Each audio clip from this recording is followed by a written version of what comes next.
हम स्टार्ट करते हैं क्लास 11th का एक्सरसाइज 9.3। एक्सरसाइज 9.3 में जो हमारे पास टॉपिक है वो है हमारे पास जीपी सीरीज़ का। तो जीपी सीरीज़ का जो हमारे पास टॉपिक चलेगा वो है, तो जीपी में जो हमारे पास सीक्वेंस होती है वो हमारे पास a r square, a r cube and so on होती है। मीनिंग जैसे हम लोग एपी और जीपी को कंपेयर करते हैं, अगर हम करें तो यहाँ पर एपी और यहाँ पर अगर हम जीपी पे काम करें तो एपी की जो सीरीज और सीक्वेंस होती है वो हमारे पास होती है A1, A2, A3, A4 and so on चलती है। सेम जीपी की जो चलेगी वो चलेगी A1, फिर AR, फिर यहाँ पर AR स्क्वायर, यहाँ पर AR क्यूब चलेगी, ठीक है ना। अब क्या होता है एपी के अंदर हमारे पास D, यानी इसको कहते हैं कॉमन डिफरेंस। तो हमारे पास ये जो कॉमन डिफरेंस होता है वो सेम होना चाहिए, तब हम कह सकते हैं कि वो एपी है। तो D के लिए हम क्या करते हैं, कॉमन डिफरेंस निकालते हैं A2 minus A1, A3 minus A2। तो यानी एपी के लिए हमारे पास कॉमन डिफरेंस सेम होना चाहिए। अगर किसी भी सीक्वेंस का कॉमन डिफरेंस सेम है तो then we can set it the sequence is in AP, ठीक है ना। तो अब हमारे पास जीपी में सेम आती है। अब यहाँ पर कॉमन डिफरेंस है तो यहाँ पर आएगा कॉमन रेशियो। क्या आएगा, कॉमन रेशियो आएगा। अब कॉमन रेशियो कैसे निकालते हैं, तो कॉमन रेशियो इसको हम A1 मान लें, इसको हम A2 मान लें, इसको हम A3 मान लें, इसको हम A4 मान लें, ठीक है ना, A4 मान लेते हैं। तो क्या होता है, अगर हमें कॉमन रेशियो निकालते हैं, इस R का मतलब होता है यहाँ पर कॉमन रेशियो, इसका मतलब है यहाँ पर कॉमन रेशियो।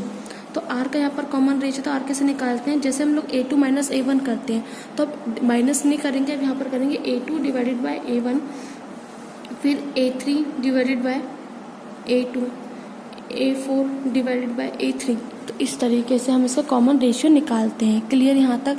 तो हम इस तरीके से काम करेंगे। अगर हमारे पास कॉमन रेशियो सेम है तो हम कहेंगे कि वो जीपी है। क्लियर। यहाँ पर जो हमारे पास nth टर्म का फॉर्मूला होता है वो होता है a प्लस में n माइनस में 1 इंटू में d, और यहाँ पर जो nth का फॉर्मूला होगा वो होगा a r की पावर n माइनस 1 होगा।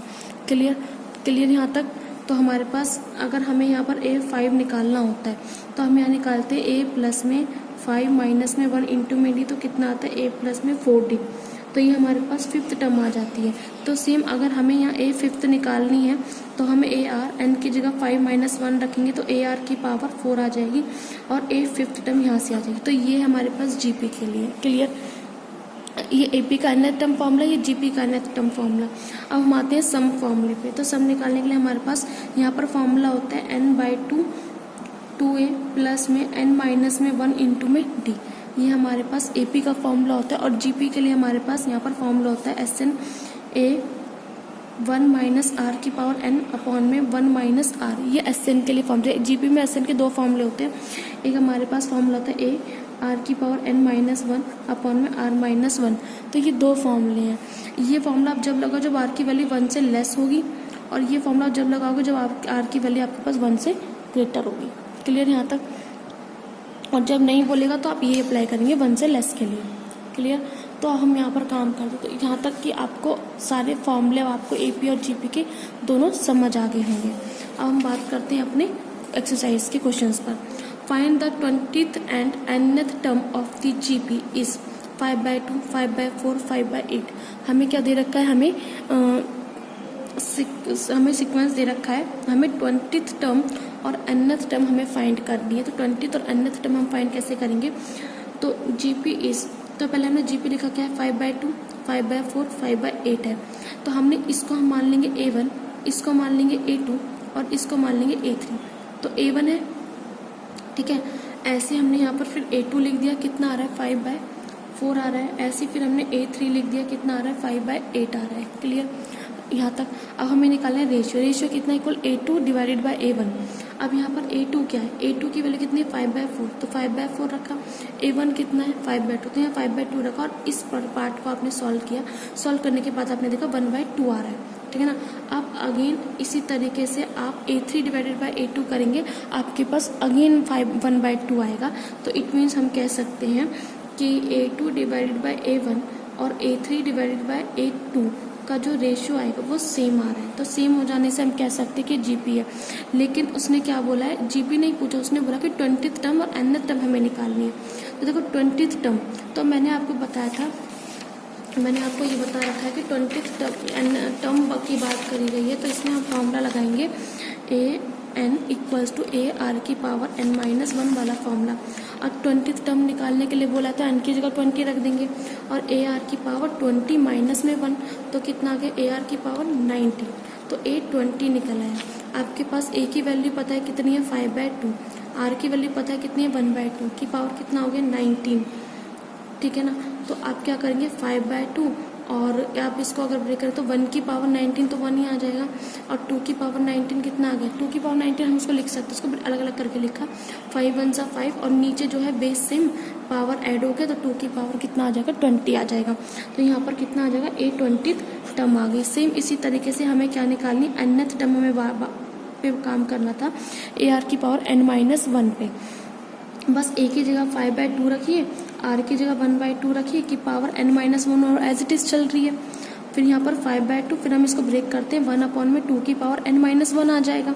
5 1 सा 5 हो गया और यहाँ पर बेस सेम पावर ऐड कर दीजिए तो 2 की पावर 1 है यहाँ तो n-1 और ये वाली भी ऐड कर दो +1 हो जाएगा। फिर कैंसिल हो जाएगा ये तो कितना आ गया 5/2 की पावर n आ जाएगा। तो ये थी हमारे पास nth टर्म। तो यानी क्वेश्चन फर्स्ट के हमने ये पार्ट किए। एक तो उसे 20th टर्म फाइंड करने के लिए बोला ये निकल गया, फिर यहाँ पर उसने बोला nth टर्म फाइंड करने के लिए बोला ये भी निकाल दिया। तो ये था हमारा क्वेश्चन नंबर फर्स्ट। तो यहाँ पर भी हमने वही चीज़ काम करके A20 टर्म निकालने के लिए बोला तो AR की पावर 19 5/2 इंटू में 1/2 तो A20 टर्म हमने यहाँ निकाल दी। फिर यहाँ पर ऐसे हमने क्या निकाला nth टर्म निकाली। क्लियर, आपको क्वेश्चन फर्स्ट आई होप समझ आया होगा। क्वेश्चन नंबर सेकंड में बोला कि फाइंड द 12th टर्म। उसने क्या बोला कि 12th टर्म हमें निकालनी है किसकी जीपी की। Find the 12th term of a GP. तो 12th टर्म पे बात करी गई है तो 12th टर्म हम यहाँ लिख देते हैं। अगर हमें 12th टर्म निकाली तो टर्म पे बात करी गई तो जनरली लिखते हैं AR की पावर n-1। 12th टर्म बोला है तो n की जगह आप क्या लगा दिए यहाँ पर 12 तो AR की पावर n की जगह 12 माइनस में 1 और AR की पावर क्या हो गया 11 हो गया। तो यानी अब देखो AR की पावर 11। अब 12th टर्म हमें कम्प्लीटली फाइंड करने के लिए क्या है A चाहिए और R चाहिए। तो अभी तक तो हमने जितना क्वेश्चन पढ़ा हमने उस हिसाब से काम किया। अब उसने बोला कि find the 12th term of a GP whose 8th term is 192 and common ratio is 2। तो इसका मतलब क्या गिवन है, हमें ये चीज़ तो निकालने के लिए बोल दिया उसने। और क्या बोला उसने बोला कि 8th टर्म A8 मतलब AR की पावर 8-1 तो AR की पावर 7 तो A8 हो गया। तो A8 हमारे पास AR की पावर 7 आ गया और ये ऑलरेडी ये किसके बराबर गिवन है 192 के गिवन है और रेशियोज भी गिवन है। रेशियो कितना है 2 गिवन है। तो आप यहाँ पुट कीजिए 2 की पावर 7 हो जाएगा। फिर आप इसको सॉल्व करेंगे आगे। तो एक तो फिर हमने यहाँ पर देखो A192 A की जगह A रखा, R की जगह हमने क्या रख दिया 2 की पावर 7 और 192 को जो आप सॉल्व करेंगे कितना आ जाएगा 2 की पावर 6 इंटू में 3। तो आप जब इनकी मल्टीप्लाई तो आपको 192 मिलेगा। फिर क्या होगा 2 की पावर 7 या 2 की पावर 6 या तो कैंसिल आउट कर सकते हैं आप। तो यहाँ पर एक 2 बचेगा A इक्वल्स टू यहाँ क्या बचेगा 3। अब A की वैल्यू चाहिए कितना आ गया 3/2, ठीक है ना। अब उसने ना क्या बोला था, उसने बोला था कि हमें 12th टर्म निकालनी है यानी AR की पावर 11 फाइंड करनी है। तो AR की पावर 11 निकालने के लिए A चाहिए हमें और R चाहिए। R तो हमारे पास है ऑलरेडी 2 लेकिन हमारे पास क्या नहीं है A। तो हमने A की वैल्यू हमने यहाँ से निकाल ली कितनी आ गई 3/2। तो A की वैल्यू का आप यहाँ 3/2 रखिए। AR की पावर 11 में A की वैल्यू रखिए यहाँ पर 3/2 और R की वैल्यू 2 की पावर 11 है। फिर क्या होगा इस 2 की पावर 1 है तो एक से यहाँ पर 2 की पावर 11 या 2 की पावर 1 है तो एक 2 से 2 कैंसिल हो जाने के बाद ऊपर क्या बचेगा 2 की पावर 10 बचेगा। और जब 2 की पावर 10 इंटू 3 को सॉल्व करेंगे तो आपके पास ये आंसर आ जाएगा। हमारा क्वेश्चन नंबर थर्ड जो है क्वेश्चन नंबर थर्ड है हमारे पास 5th 8th 11th term of a GPR PQS respectively show that the Q² equals to PS। तो हमें क्या करना है, उसने बोला कि 5th 8th टर्म और 11th टर्म किसके इक्वल दे रखा है PQS के। तो हमें प्रूव करना है कि Q² किसके बराबर है PS के। तो बस यहाँ पर हमने क्वेश्चन कम्प्लीटली नहीं लिखा था मैंने, तो मैंने वहाँ पर कम्प्लीटली लिखा हुआ है। तो अब क्या बोला है उसने यहाँ पर कि 5th 8th और 11th टर्म 5th टर्म और 8th टर्म और 11th टर्म किसके को दे रखा है PQS के। हमें प्रूफ क्या करना है, हमें प्रूफ करना है कि Q² इक्वल्स टू PS के इक्वल है, ठीक है ना। हमें ये प्रूफ करना है, ठीक है।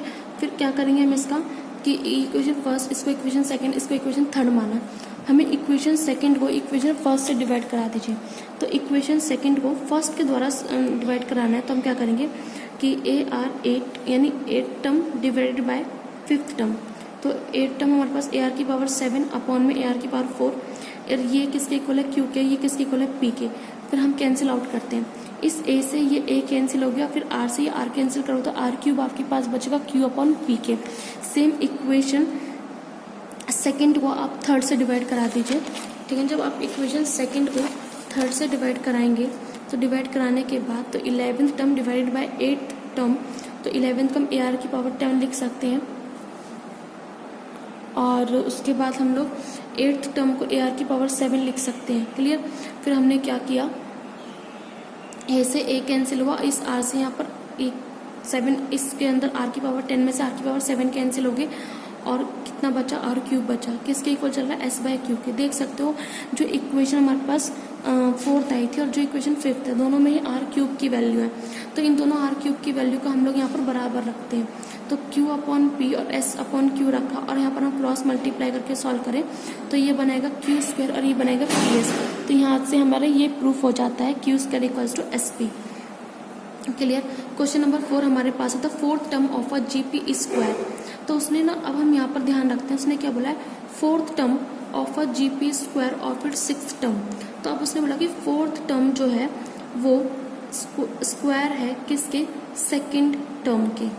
इस तरीके से उसने वाली बात कही है कि 4th term of a GP² of it the second term. तो A four equals to A2 का होल स्क्वायर हो जाएगा। फिर उसने बोला कि फर्स्ट टर्म किसके इक्वल है, -3 के। तो हमने लिख दिया कि A किसके बराबर है, -3 के, और डिटरमाइन करना है A7 फाइंड करना है। इसका मतलब AR की पावर 6 हमें निकालना है। तो AR की पावर 6 निकालने के लिए हमें A पता होना चाहिए और R पता होना चाहिए। A तो हमें पता है -3, हमें किसका नहीं पता, R का नहीं पता। अब हम काम करते हैं, उसने बोला कि 4th टर्म, तो AR की पावर क्यूब होता है, और सेकंड टर्म की भी नीड है यहाँ पर, 4th और सेकंड टर्म की नीड। तो 4th और सेकंड टर्म हमने यहाँ लिखी, 4th को AR क्यूब लिख सकते हैं, सेकंड को AR लिख सकते हैं। फिर हमने क्या किया, जो A की वैल्यू हमें पता थी उस A की वैल्यू को हमने यहाँ रखा -3, और R cube as it is चल रहा है। फिर ये जो A है, इस A की वैल्यू को रखा यहाँ -3 इंटू में यहाँ पर क्या चल रहा है, R। अब क्या करना है, 4th टर्म हमने रखी यहाँ इक्वल्स टू स्क्वायर रख दी हमने किसके, सेकेंड टर्म की। तो यहाँ पर सेकेंड टर्म हमने रखी। क्लियर। या फिर आप इसको ऐसे समझ सकते हैं, पहले हम ये कंप्लीट करते हैं। तो 4th term equals to square of the second term. फिर इसको लिख सकते हैं -3R क्यूब इक्वल्स टू, अब देखो -3 का स्क्वायर है कितना आ गया, 9, और यहाँ R का स्क्वायर है। फिर आप इसको सब सॉल्व करके कैंसिल आउट करके तो R की वैल्यू -3 आ जाएगा। या फिर हम इसको अदर मेथड से समझते हैं, दूसरे तरीके से, कि हम लिख सकते हैं कि A4 जो है वो स्क्वायर है किसके, सेकेंड टर्म के। तो A4 को हम लिख सकते हैं AR की power cube equals to A2 को लिख सकते हैं AR स्क्वायर। क्लियर यहाँ तक। फिर हम क्या करेंगे, AR क्यूब यहाँ पर है, इस AR स्क्वायर को लिख सकते हैं A² R स्क्वायर। तो AR क्यूब है, और यहाँ पर A² R स्क्वायर हो गया। A की वैल्यू आप रख दीजिए यहाँ पर -3 R क्यूब, और यहाँ A स्क्वायर है तो 3 का स्क्वायर हो जाए, -3 का स्क्वायर हो जाएगा इंटू में R स्क्वायर। तो -3R क्यूब हो गया, यहाँ पर हो गया +9R स्क्वायर। जब आप इसको कैंसिल आउट करेंगे तो R की वैल्यू कितनी आ जाएगी, -3 आ जाएगी आपकी। क्लियर यहाँ तक। तो आप इस तरीके से भी कर सकते हैं और आप इस तरीके से भी समझ सकते हैं। फिर उसने क्या बोला है, यहाँ पर हमें क्या निकालना है, 7th टर्म निकाली थी। 7th टर्म को हम लिख सकते हैं AR की पावर 7 - 1 यानी AR की पावर 6, और A की वैल्यू कितनी है, -3, और R की वैल्यू -3 की पावर 6। तो यहाँ पर हमारे पास क्या हो जाएगा, बेस सेम पावर ऐड हो जाएगी, बेस सेम पावर ऐड हो जाएगी। तो -3 की पावर 7, जब आप इसको सॉल्व करेंगे तो आपके पास आंसर आ जाएगा। क्वेश्चन नंबर 5 है हमारे पास, which term of the following sequence. उसने बोला है कि ये जो हमारे पास सीक्वेंस है तो ये कौन से टर्म तक है। तो हमें n की वैल्यू हमें फाइंड करनी है। मेनली जो हमारे पास काम है वो n की वैल्यू निकालने का काम है। तो क्या करते हैं, लेट किया nth term of the given sequence is 128। तो लास्ट में जो दे रखा है वो हमारे पास हमने nth टर्म लेट कर लिया। तो फॉर्मूला है an इक्वल्स टू AR की पावर n-1। तो an हमारे पास क्या गिवन है, 128 इक्वल्स टू a की वैल्यू आपको पता, अगर हम सीक्वेंस में देखें 2 है, और जब r की वैल्यू निकाल लेंगे तो कितना आ जाएगा, √2 आ जाएगा। की पावर क्या चल रहा है, n-1 चल रहा है। क्लियर। अब क्या किया, इस रूट को हमने हाफ में कन्वर्ट किया और n-1/2 हो जाएगा जब हम इस रूट को कन्वर्ट करेंगे हाफ में। अब 128 को लिख सकते हैं 2 की पावर 7 इक्वल्स टू, ये हो गया 2 और ये n-1/2। अब देखो यहाँ पर क्या है, बेस सेम पावर ऐड है। जो आप base same power add apply करोगे तो आपके पास ये टर्म आ जाएगी n-1/2 तो एज इट इज़ है, और ये 1 और ऐड हो गया यहाँ पर 2 की पावर 7 एज इट इज़ चल रहा है। फिर क्या हुआ, जब बेस इक्वल होते हैं इक्वलिटी में तो उनकी पावर्स भी इक्वल हो जाती हैं। तो ये 7 इक्वल्स टू n-1/2 प्लस 1 हो गया, यानी इसकी ये पावर इसकी पावर बराबर चलेंगी। फिर क्या करेंगे, जब आप इसको सॉल्व करेंगे बाय एलसीएम लेके सॉल्व करेंगे यहाँ पर, तो ये 2 इधर आ जाएगा, n-1 प्लस 2 अपॉन में 2 इक्वल्स टू क्या चला 7। फिर आप इसकी क्रॉस मल्टीप्लाई करके सॉल्व कर लेना, तो यहाँ से किसकी वैल्यू निकाल सकते हो आप, n की वैल्यू निकाल सकते हो। तो हम कह सकते हैं n की वैल्यू 13 जो है वो सिक्वेंस है, n की वैल्यू 13 टर्म तक है, जिसका जो 128 देगा। ठीक है, सेम इसी तरीके से हम लोग क्या करेंगे, द गिवन सीक्वेंस इज, इसका जो बी पार्ट है √3 इज 729। तो इसके भी विच टर्म निकालने के n तक निकालना है, तो a की वैल्यू हमारे पास √3 की बना है, और हमको क्या करना है, रेशियो भी निकालना है, r equals to a2 divided by a1। a2 क्या हमारे पास 3, a1 क्या है √3। हमें पता है कि 1 3 के अंदर 2 √3 हम इसको इस तरीके से लिख सकते हैं, एक √3 से √3 कैंसिल हो जाएगा, तो हमारे पास क्या बचेगा, हमारे पास √3 बचेगा।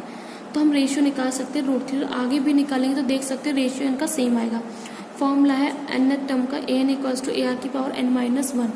an की जगह आप 729 लिख सकते हैं इक्वल्स टू, क्योंकि लास्ट में यहाँ दे रखा है, a की वैल्यू आप √3 लिख सकते हैं, r की जगह √3 की पावर n-1। आप देख सकते हैं बेस सेम पावर ऐड है यहाँ पर इस तरीके से, और 729 को 3 की पावर 6 लिख सकते हो इक्वल्स टू, और यहाँ पर बेस सेम पावर ऐड लग के कैंसिल हो जाएगा, √3 की पावर n बचेगा। अब इस रूट को कन्वर्ट कर दिया हाफ में, तो यहाँ आ गया n/2, तो 3 की पावर n/2 इक्वल्स टू 3 की पावर 6 चल रहा है। अब यहाँ पर बेस सेम है इक्वलिटी के केस में, तो इसकी पावर्स भी इक्वल हो जाएंगी, तो n/2 किसके इक्वल आ जाएगा 6 के, तो n की वैल्यू जो आप क्रॉस मल्टीप्लाई करके सॉल्व करेंगे तो n की वैल्यू निकाल लेंगे। सेम इसी तरीके से आप क्वेश्चन नंबर 3 करेंगे, जो इसका सी पार्ट है। क्लियर यहाँ तक? तो ये आपके पास सीक्वेंस दे रखे, ये आपके पास an हो जाएगा, a हो जाएगा, r निकाल लोगे, r आपको पता ही कैसे निकालते हैं, a2 divided by a1, r equals to a3 divided by a2, यानी आपके रेशियो सेम आना चाहिए। रेशियो सेम है तो आप उसको काम कर सकते हैं। आपका जो रेशियो यहाँ पर सॉल्व करके आएगा वो 1/3 आएगा, और a की वैल्यू क्या दे रखी है 1/3 दे रखी है, आप इसको काम कर सकते हैं ना। क्वेश्चन नंबर 6 है, for what value of x the number -2/7 x -7/2 are in GP. हमें क्या करना है कि देखो इसने क्या बोला, जो हमारे पास सीक्वेंस दे रखी है वो ऑलरेडी जीपी है। अगर वो ऑलरेडी जीपी है हमारे पास, तो हम कह सकते हैं कि उसके कॉमन रेशियो ज़रूर सेम रहे होंगे। तो इसका मतलब कह सकते हैं कॉमन रेशियो जो होते हैं a2/a1 और a3/a2 ये सेम रहे होंगे। तो अब हम इस पे काम करते हैं। तो अब देखो क्या रखा है, हमारे पास जीपी दे रखी है यहाँ पर -2/7 x -7/2, ये हमारे पास a1, ये a2, ये a3। तो रेशियो निकालते हैं a2/a1 इक्वल्स टू a3/a2। यहाँ तक तो आपको समझ आ गया होगा। अब a2 हमारे पास क्या x है, a1 क्या है -2/7 है इक्वल्स टू a3 हमारे पास कितना है -7/2 अपॉन में a2 कितना x। जब आप क्रॉस मल्टीप्लाई करके सॉल्व करेंगे तो आपके पास क्या हो जाएगा x² हो जाएगा, या -7/2 इक्वल्स टू -2/7 हो गया। देखो ये माइनस और ये माइनस मिलकर क्या बना रहा है, प्लस बना रहा है, और कैंसिल हो गया कितना आ गया 1 पॉजिटिव का। और जब आप इसको सॉल्व करोगे तो x की वैल्यू कितनी आ जाएगी +-1, यानी इस तरीके से जब आप इसको सॉल्व करोगे तो +-1 आ जाएगी। तो उसने क्या बोला, for what value of x, तो उसने x की वैल्यू ही निकालने के लिए बोला था जब आपके पास जो सीक्वेंस दे रखी है वो जीपी में दे रखी है। क्वेश्चन नंबर 7 है हमारे पास, find the sum to 20 term in the geometric progressions. हमारे पास ये जीपी दे रखी है, सॉरी हमारे पास ये सीक्वेंस दे रखी है, जिसमें से a की वैल्यू हमें दे रखी है 0.15 एंड रेशियो हम निकाल लेंगे, ratio a2 divided by a1 करके निकाल लेंगे। तो जब आप इसको सॉल्व करोगे तो कितना आ जाएगा 0.1 आ जाएगा। उसने क्या बोला है, उसने यहाँ पर बोल दिया कि हमें सम निकालना है किसका 20th टर्म का, और 0.1 जो है 1 से लेस है, इसलिए हम जो फॉर्मूला लगाएंगे सम का a1 - r की पावर n/1 - r लगाएंगे SN। उसने क्या बोला 20th टर्म हमें फाइंड करनी है, तो 20th सम, तो हमें n की जगह हम क्या रख देंगे 20 रख देंगे। तो S20 इक्वल्स टू a की जगह रख दिया 0.15, 1 माइनस में r कितना 0.1 की पावर n, तो n कितना हो गया 20। तो अब यहाँ 1 - r है, तो 1 - 0.1 जो 1 में से 0.1 माइनस करेंगे तो 0.9 आएगा, जो हमने 0.15 के नीचे यहाँ पर लिख दिया, और यहाँ पर 1 माइनस 0.1 की पावर 20 एज इट इज़ रहने दिया। और जो आप इसको सॉल्व करेंगे तो कितना आ जाएगा 1/6। इस तरीके से काम करना है। तो उसने सम निकालने के लिए बोला था, हमने सम निकाल दिया, 20th टर्म का सम हमने निकाल दिया। फिर उसने यहाँ पर क्या बोला है, find the sum to n term in the geometric progression ये। तो उसने हमारे पास क्या बोला है, हमें सीक्वेंस दे रखे √7 √21 3√7, हमें सम निकालना है n का। तो अब यहाँ पर सम वाले फॉर्म में n की जगह क्या रहेगा, n ही रहेगा, ठीक है ना, n ही रहेगा। तो √7 √21 3√7, तो अब a की वैल्यू कितनी हो गई, यहाँ से a की वैल्यू होगी यहाँ पर √7, और r की वैल्यू आप √2/a1 करेंगे तो √3 आ जाएगी। इस तरीके से कैंसिल आउट करेंगे, √21 √7, तो कैंसिल आउट करके कितना आ जाएगा √3। हमें सम निकालना है n टर्म का। तो a = 1 माइनस r की पावर n/1 माइनस r हो गया। जब आप इसमें पुट करेंगे a की जगह आप √7, 1 माइनस r की जगह √3 की पावर n 1 माइनस √3। अब क्या होगा, ये रूट वाली टर्म नीचे है तो हमने इसका क्या कर दिया, रैशनलाइज कर दिया। रैशनलाइज यानी परिमेयकरण, तो हमने परिमेयकरण अप्लाई किया।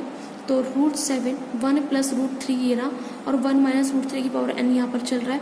आप यहाँ पर a माइनस बी और a प्लस बी का जब आप फॉर्मूला लगाएंगे तो आपके पास कितना आएगा, -2 आ जाएगा।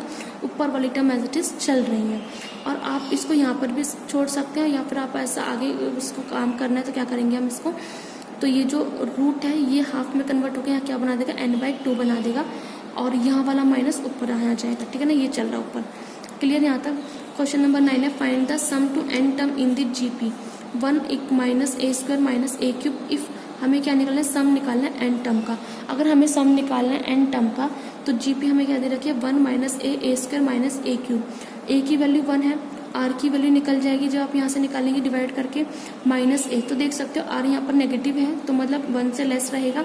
हमने वही फॉर्मूला अप्लाई कर दिया 1 से लेस का, a की जगह 1 रख दिया, 1 की जगह 1 रहेगा, माइनस इस r की जगह आप -a रखिए और की पावर n अपॉन में 1 माइनस r, तो 1 माइनस रखा और r की जगह क्या हो गया -a।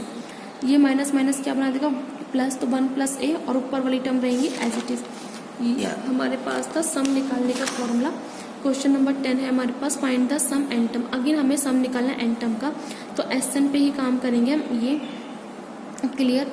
तो हम क्या करेंगे इसमें, x³ x की पावर 5 x की पावर 7, ये हमारे पास सीक्वेंस दे रखे। a की वैल्यू हमारे पास x³ है, r की वैल्यू हमने निकाल ली, a2 डिवाइड बाय a1 करके कितना आ गया, x² आ गया, ठीक है।